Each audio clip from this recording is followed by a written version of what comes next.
కూడా తెలుగుదేశం పార్టీ అధికారంలో ఉంది. 26 సీట్లే వచ్చినాయి.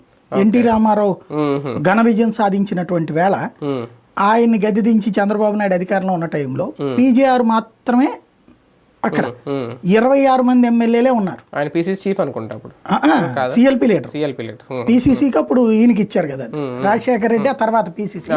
ఆ టైంలో ముందు మిగతా వాళ్ళు ఎవరెవరో ఉన్నారు.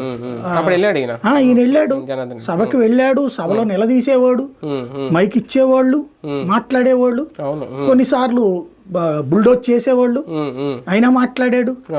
ఎంత పీక్ టైం అది. తర్వాత బయటకు వచ్చి మాట్లాడేవాడు పీజేఆర్. కేవలం 26 వచ్చింది అప్పుడు. ఏది 290 సీట్ల లెక్కల్లో మనకి 294 సీట్లలో అతనికి వచ్చింది 26. అందుకని 26 వచ్చింది కాబట్టి 29 రావాలి కదా, 30 రావాలి లెక్క. ఆ రోజున రాలేదు కాబట్టి అతనికి ఇవ్వలేదు. 26 వచ్చిందని 3 తగ్గింది అప్పుడు. ఇప్పుడు వీళ్ళకి 3 కూడా కాదు, దగ్గరగా ఇప్పుడు 175 అంటే 18 రావాలి. 10% అంటే 11 వచ్చినాయి, 7 తగ్గినాయి. అక్కడ 2 తగ్గి 3 తగ్గితేనే అతను అంత గొడవ చేయలే. ఇవాళ ఇతను చేస్తున్నాడు. దాంట్లో ఏంటంటే మన ఇగో పాయింట్ ఆఫ్ వ్యూలో ఇది ప్రాంతీయ పార్టీ కాబట్టి నడిచిపోతుంది. జాతీయ పార్టీ అయితే కనుక ఇల్లు లోపలికి అంటారు. ఇప్పుడు ప్రతిపక్షంగా నీకు అవకాశం ఉన్నా లేకపోయినా పోవాలా, అది లెక్క.